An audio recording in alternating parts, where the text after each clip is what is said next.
พี่น้องครับคำลงแล้วก็มืดเนาะพี่น้องเอ้ย6:30ครับถนนหนทางการสัญจรยังมาแรงพี่น้องเลยเดือนนี้นะใกล้จะเข้าเมษาแล้วมื้อนี้ก็เป็นวันที่22เลยมื้ออื่นก็23 24 25ไปเนาะพี่น้องเนาะโอ้บรรยากาศยังมาแรงครับธรรมชาติเขียวชอุ่มต้นไม้ใบหญ้าเขียวขึ้นฝนตกห่ำใจเนาะคือว่าการสัญจรยังมาแรงหรือว่าเบิดมือเลยก็คือว่าขึ้นอยู่การสัญจรเนาะ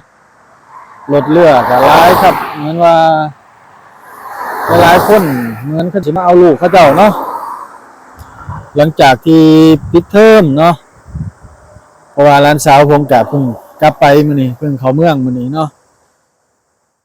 ว่ามาอยู่น้ำ3 มื้อ 4 มื้อเนาะโอ้บรรยากาศดีหลายพี่น้องครับอากาศก็บ่ร้อนบ่หนาวแต่ว่ายามตอนเช้าหันหนาวมาหลายมื้อแล้วพี่น้องเอ้ยทำมาแรงมากก็รถหลายต่างคนก็ต่างกลับบ้านเนาะมุ่งสู่หาครอบครัวแต่ละคนเนาะหลังจากที่มาเฮ็ดเฮ็ดงานบางคนก็ได้แล่นรถแล่นเรือแม่นบ่พี่น้องโอ้ยธรรมชาติสรรสร้างถนนหนทางคนมาเติมแต่งโอ้เป็นตาอยู่ตาเศร้าถนนหนทางเพิ่นก็เป็นตาเที่ยวลักษณะรถเรือก็โอ้หลายแห่งเนาะ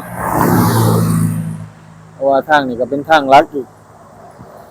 ทางหนึ่งเนาะที่แบบคนที่เที่ยวไปเที่ยวมาหลายพี่น้องเอ้ยทำมาแรงมากจักสิเฮ็ดหยังเนาะเงียบหลายพี่น้องครับอีกบ่โดนก็บ่กล้องก็ได้กลับบ้านแล้วเนาะถ้าฟังเบิ่งเนาะฝนตกอีกจังหน่อยก็เมื่อฮอดบ้านแล้วฝนตกเนาะเพื่อสิเมื่อปลูกมัน ปลูกมันเอาก้าเฮ็ดไร่ไถนาตัวปีนี้พี่น้องเอ้ยผมก็ได้ถือว่าเช้ามาแรงมาพี่น้องเอ้ยผมก็อยู่แถวนี้แหละเนาะก็ไปทางใดเดี๋ยวหันก็ไปหาเซเว่นเนาะไปหาซื้อสิ่งซื้อของอยู่เซเว่นมาใส่เวลาของใส่เบิดพวกยาสีฟันพวกยาสระหัวมันเบิดก็ต้องได้ไปหาเลาะซื้อเนาะมันก็สิมีร้านขายสอกขายทรงอยู่นี่อยู่เนาะพี่น้องเนาะแต่ว่าไปเซเว่นก็ย้อนว่ามันมีของหลายทั้งเทื่อก็ได้ของมันก็ครบเกือบทุกอย่างเนาะสิ่งที่เราอยากได้เพราะว่าอีกบ่โดนเราก็ได้กลับบ้านก็ซื้อของมาตุนไว้เพื่อมื้อให้ลูกให้เต้าอีกเนาะเพื่อเมื่อฝากให้ทั้งพ่อทั้งแม่ทั้งพี่น้องเนาะหลายๆคนที่เขาเจ้าถ่ายอยู่บ้านเนาะ ช่วงนี้ก็บ่ได้หาลงคลิปปานใดเด้อพี่น้องเอ้ยเงียบเหงาหลายบ่มีแนวถ่ายบ่ค่อยมีคอนเทนต์ปานใดเนาะพี่น้องช่วงโอ้ยซื้อขาตั้งกล้องมาใหม่ก็บ่พอ10 นาทีชัดคราวหนึงก็ใช้บ่ได้ซุมพี่น้องเอ้ยเบิดนั้นโอ้เด็กน้อยหลายขนาดขี่รถวุ่นวันอยู่น้องได้ยินเสียงจักจั่นบ่จักจั่นหลายเติบเด้แต่ว่าปีนี้น่ะจังได๋อันอิหยังก็เดือนเมษาก็ยังหนาวอยู่เดือนนี้นะเดือนเมษายังหนาวอยู่เด้พี่น้องเดือนเมษายังหนาวอยู่เพราะว่า 2-3 มื้อมานี่โคตรหนาวเลยคือว่านอนยังมื้อแลงนี่หนาวคักหนาวแน่เนาะโอ้เสียงกระจักกระจั่นฮ้องพี่น้องเงียนๆคิดฮอดบ้านได้ไผก็ได้เนาะหลายๆคนก็เริ่มซื้อสิ่งซื้อของตุนไว้ให้ลูกให้เต้าบางคนก็ฝากสิ่งฝากของมาไว้เพราะว่าหลายๆคนก็จะที่เจ้ามาอยู่ดนเลยเนาะปีหนึงเนี่ยเทื่อนึงสงกรานต์เนาะเพราะว่าอีหยังสงกรานต์ก็เป็นแบบเหมือนแบบเขาจะหยุดยาวหยุดหลายมื้อนะสงกรานต์เนาะเป็นแบบหลายคนก็บ่ได้กลับบางคนก็เล่นอยู่ฝั่งไทยเนาะบางคนก็กลับบ้านหาพ่อหาแม่รดน้ำดำหัวผู้ใหญ่อยู่บ้านบางคนนะพี่น้องครับบางคนก็บวชอีหยังเนาะหลายอย่างถ้าได้เมื่อแหละก็ได้เฮ็ดหลายอย่างแต่ว่าสถานการณ์ทุกมื้อนี้เนาะก็การค้าการขายการหาเงินต่างๆนานานะผมว่ามันบ่คือเก่าเนาะ คือว่าเงียบเหงาหลายๆทุกอาชีพเนาะทุกมื้อนี้นะบางคนเพิ่นฟังผมเว้าก็สิว่าผมจมหลายเพราะว่ามันเป็นความจริงเด้สิ่งที่ผมเว้าและผมเห็นในสิ่งแวดล้อมแต่ละมื้อนี้ทุกมื้อนี้เนาะมันแบบมันมีมุมมองหลายๆอย่างหลายๆแนวที่คนเฮาสิพิจารณาฟังนำกันเนาะพี่น้องเนาะแล้วก็มาเว้าสู่กันฟังเนาะมันบ่ได้แม่นอิหยังมันเป็นเรื่องที่แบบเฮาเว้าสู่กันฟังนะว่าแล้วก็ได้แต่ละคนเป็นแนวใดน้อปัญหาชีวิตแต่ละมื้อติดขัดอิหยังแหน่แต่ละมื้อนี้ทุกมื้อนี้เนาะเป็นจังไดเนาะมันคือเป็นลักษณะเงียบๆเหงาๆแท้เนาะเฮ็ดหยังก็พอกระเทินเนาะสิได้ก็บ่พอได้บางคนน่ะนะพี่น้องครับทางบ้านผมนะบางคนก็ได้แต่พออยู่พอกินก็ยังว่าโอเคแล้วได้ส่ำนี้นะดีกว่าบ่มีหยังเฮ็ดเนาะมาเฮ็ดเวียกเฮ็ดงานก็ได้เนาะพออยู่บ้านแฮ่งแย่ไปเรื่อยเนาะสถานการณ์ว่าแย่เขาก็เว้าว่าเฮาอีกแล้วเนาะว่าบ่ฮักบ้านฮักเมืองอีกโอ้ยจักสิเอาจังไดเนาะกับคนกรุงจังซี่เนาะพี่น้องเนาะโอ้คำมาแฮ่งห้องหลายจักจั่นพี่น้องเอ้ย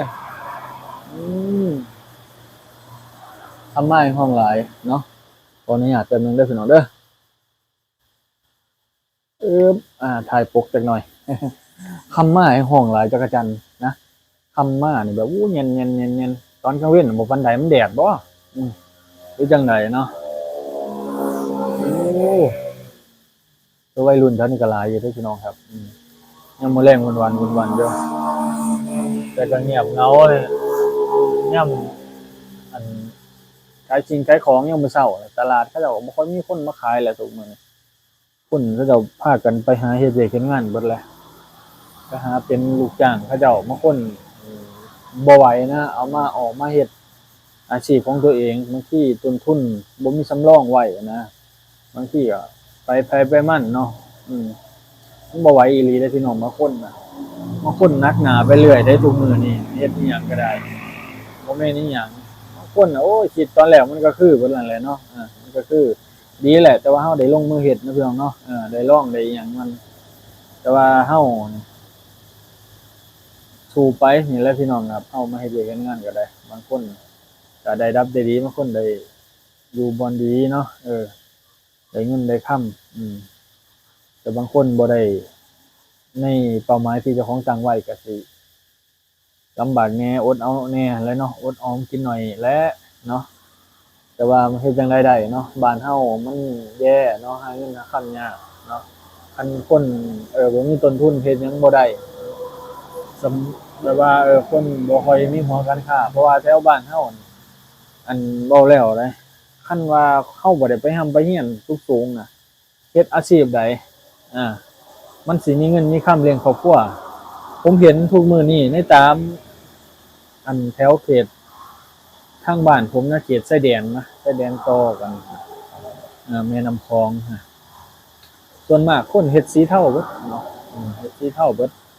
เพราะว่าหยังเราบ่ได้ไปร่ำไปเรียนเข้าเฮ็ดเวียกเฮ็ดงานในราชการบ่ได้เนาะหรือว่าไปโรงจักรโรงงานก็บ่ได้บางคนเขาบ่ได้เรียนจบ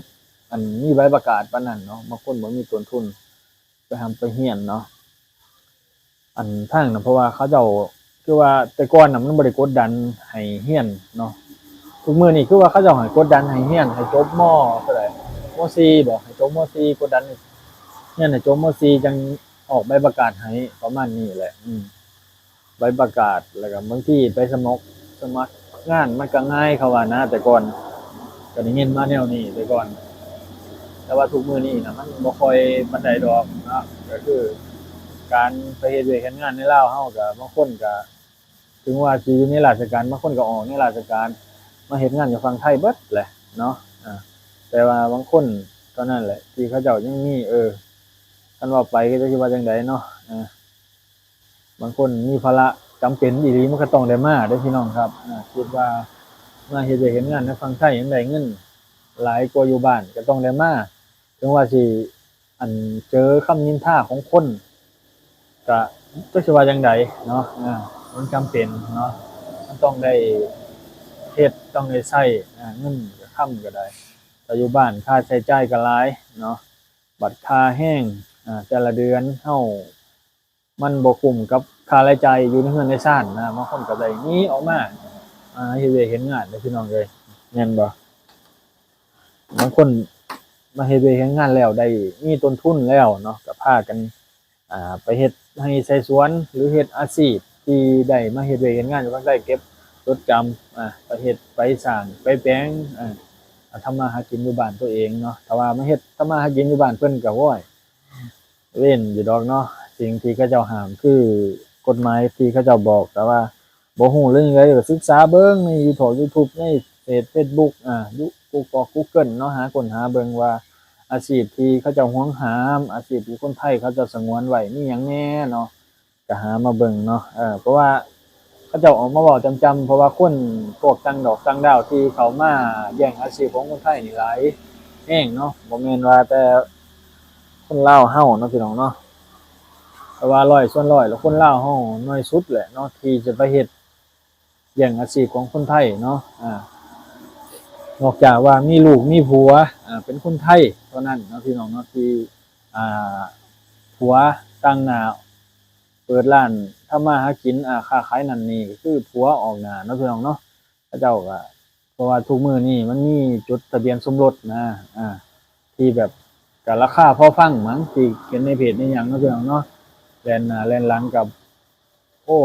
ก็หลายหมื่นอยู่คิดว่าเนาะที่เห็นเขาเจ้าไปจดทะเบียนแล้วเขาเจ้าออกมาในสื่อโซเชียลนะแล้วก็มีเพจมีหยังหลายเพจอยู่นะพี่น้องครับค้นหาเบิ่งก็ได้เนาะเพราะว่ามีผมก็บ่ได้เอามาให้พี่น้องได้เบิ่งนำกันเนาะเอาโอเคครับพี่น้องครับ